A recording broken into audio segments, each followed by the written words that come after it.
Welcome. This is Forever's weekly review.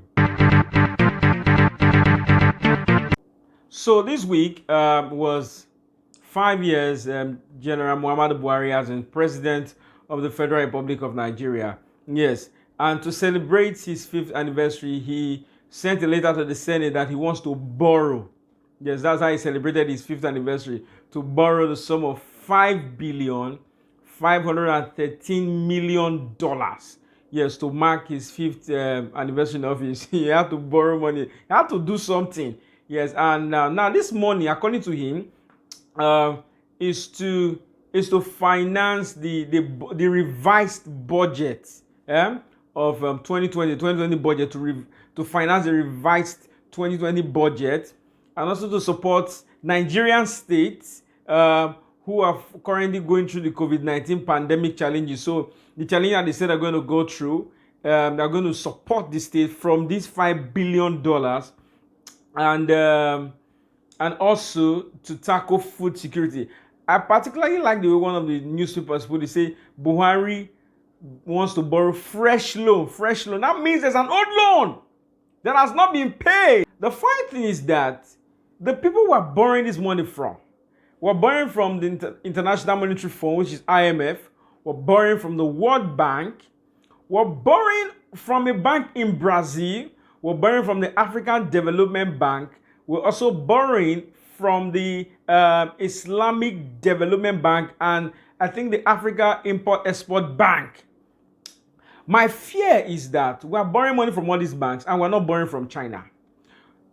We normally borrow from China. For us not to borrow from China, that means we have over-borrowed from China, and China are not willing to give to us until we pay.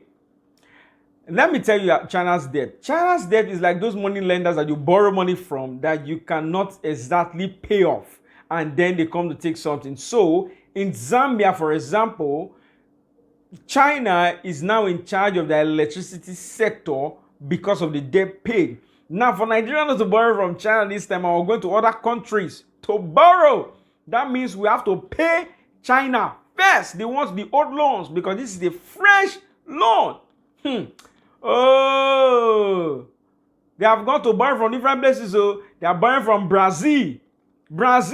If Nigeria does not pay Brazil's debt in the next 10 years, your children might be answering Oluwasheri Dinho, because those are the Brazilian names. You will not see Chukwuebuka Dinho or General Dinho, because we are Brazilians.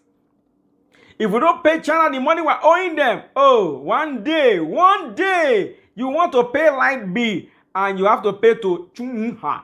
See, the way you people are borrowing money, is it that you people cannot cut down on the things, on the excessive parts of the budget? Can you guys not cut down on it? Must we borrow? Must we? In fact, I hope you guys have plans to pay back Buhari. Anyways, happy 5th anniversary in office. According to the federal government, they say Nigeria is better right now than it was 5 years ago. Well, there's a parable that says when the lizard fell from the mountain, nobody praised him, so he had to nod his head for himself to celebrate himself. Festus Keyamo, the Minister of State for Labor and Employment, has said that the federal government has come up with a plan, a scheme particularly, to create jobs for 1,000 jobless Nigerian youths. Now, it's not just 1,000 youths per local government area. So they're creating jobs for 774,000 Nigerian youth. Guess how much the salary is? 20,000 naira per month. That is huge money. Now, guess what these guys are going to be doing? Their jobs are to clear gutters, to sweep markets, to clean schools, hospitals. As a matter of fact, just to maintain public infrastructure. In fact, see what the minister said. The pilot program, earlier approved by Mr. President, was designed to mitigate lack of job opportunities in the rural areas through a short-term engagement of 1,000 unemployed persons per local government area for a period of 3 months. Now, get it straight. Also, it is called a dry season transient. So what it means is that when rainy season starts, they are jobless. By the way, 774,000 people to clear gutters. How many gutters are in Nigeria? Think about how many gutters. So that means youths around Ekpe, Ajah will not have work, because there are no gutters in Ekpe. From Ajah to Ekpe, I don't think there are gutters. The last time I drove on that place, there are no gutters. Or they put new ones. That means those boys are jobless. How many gutters are in this country? So they will not send like 500 to go and sweep market. Market will not say, market food today, but we have not sold anything. And I say, oh, it's these boys that came to sweep. By the way, what kind of job is that, where you give you a job for 3 months and then when it's rainy season, they become jobless because the job are meant for dry season, whereas you're meant to save for the rainy day, and then the rainy day comes, they're jobless. We don't understand. 1,000 Nigerian youths to sweep gutter. Wow. So how would they even call them? When you say my brother, where do you work? Is I'm a gutterer. The guys will be gutterers, the ladies will be gutteresses. Woo! Now, you know that in this country, every job we have ghost workers. There are people who will still siphon the money meant for the gutter business. All of a sudden, you will see one expatriate who is in charge of everything that will tell that he studied gutter sanitation and technology in Harvard just to chop money. Even this money that is meant for 20,000, they will still chop it. Jobless Nigerian youth. They say your job is to sweep and clean gutter. Where they say half bread is better than none. That is if the bread is not bad. During the week, a report came out and said that Nigeria lacks proteins. Yes. Now let me tell you what it said. The latest Nigerian protein deficiency report has said the country's citizens' consumption of carbohydrate was 91%, while protein consumption stands at 53%. They said that a lot of Nigerians do not have adequate proteins because the food that provide proteins in the human body are expensive. And they complained that most Nigerians eat rice, eba, fufu, pounded yam, amala. And they complain that they also eat too much of animal food, which is meat, compared to vegetables. Now, the problem is, even beans, when you want to eat beans, small protein. When I was in school, beans was protein, they've changed it to carbohydrates. So their plan itself is for us, so they won't have protein at all.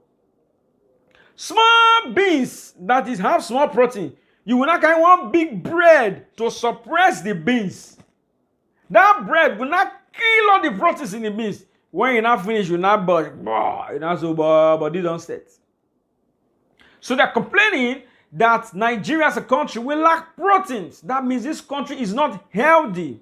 We don't take fruits, we don't take vegetables. But how do you blame the young Nigerian man who wakes up early in the morning and he has to get to the office, he has not eaten, work starts immediately because of long traffic, and then at break, he needs something to hold his body.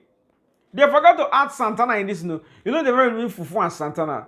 Fufu is fufu. Santana will hold you for 9 years. You eat 8 Santana, 9 years, you are not hungry yet. We don't have food culture in this country. So they're saying Nigerians are protein deficient. And now, the major issue is that they say that because food that provide proteins for the human body are very expensive, most Nigerians cannot afford that. And in 2018, Nigeria overtook India to be the country that has the most people with extreme poverty. So in the whole world, we are the people with the most extreme poverty. So how can they eat proteins? Funny thing is that with this poverty index, the United Nations says that by the year 2050, the population of Nigeria would have hit 400 million. And I beg to differ. 2050 is too far. With this current lockdown and the way Nigerian women were complaining that their husbands did not allow them rest, by next year we will hit 400 million because the product of lockdown will be crying, children everywhere due to lockdown. And you know the funny thing that we have a culture where if you're eating, if the meat is not up to 7 meat, you are suffering. So you have to eat one small blow of fufu and 10 meat, as if you have a meeting somewhere. So now they're saying that we're deficient. So we know that it's quite expensive, yes, to get proteinous food. That is why pomo is still the best. I prefer pomo. It does not have protein. It does not have carbohydrate. It's just there. Pomo is just there.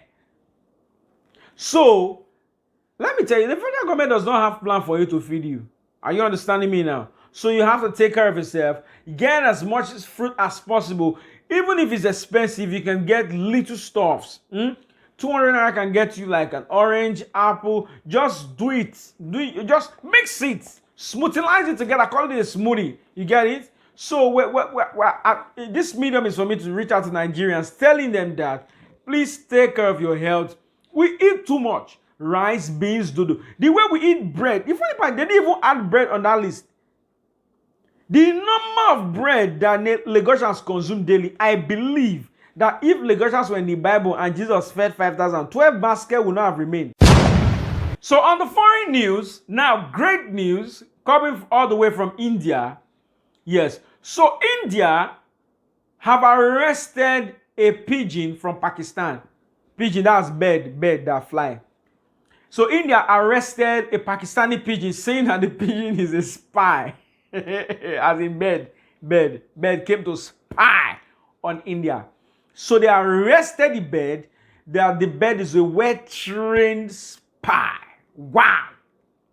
And my question is, how did the police arrest the bird? Hey, you pack. Where are you coming from? Pakistan. Now, it's painful that even in Pakistan, they're training birds to be spies. Military spies, if that is true, even by the way. The bird is currently in custody. Yes. See the bird. I'm showing you the bird. I see the bird. That bird has been arrested. The bird is in custody. And the owner of the bird in Pakistan is saying, India, release my bird. Stop arresting innocent birds. Oh my God. Arresting innocent birds. Birds are causing war. Birds are traveling inter-country to spy. Well-trained birds. That means they have educated birds in Pakistan. See how useful birds can be. The countries are fighting, whereas in Nigeria, almost all our birds are witches. They will not fall on top of barbed wire and will turn to human being and start confessing. The ones that are not witches, all those yeye hawk, will come and steal people's chicks, people's chickens, walking around with free mind. Hawk will just come and carry chicken away. Wicked birds. Nonsense birds. Our birds cannot even have sense. Our own pigeon in Nigeria, his own is to gossip. Is to repeat what you say. Bird will say, Is it everything that we will not? Even our animals are not responsible. Government is not responsible. Animals are not responsible. See the way you go to countries, you see cats. Cats are behaving well. In Nigeria, all our cats are witches. Bird in Pakistan arrested that he came to spy. That means the bird will spy on India and fly back to Pakistan and tell them, see what India people are planning. Even our Nigerian birds, when they fly out, they don't come back because nobody loves to stay in this country. Our birds are taking off. They need citizenship in Canada. You know how many Nigerian birds have gone to Canada in the last 1 year? And they refuse to return. Oh, Nigeria. Birds are well trained in Pakistan.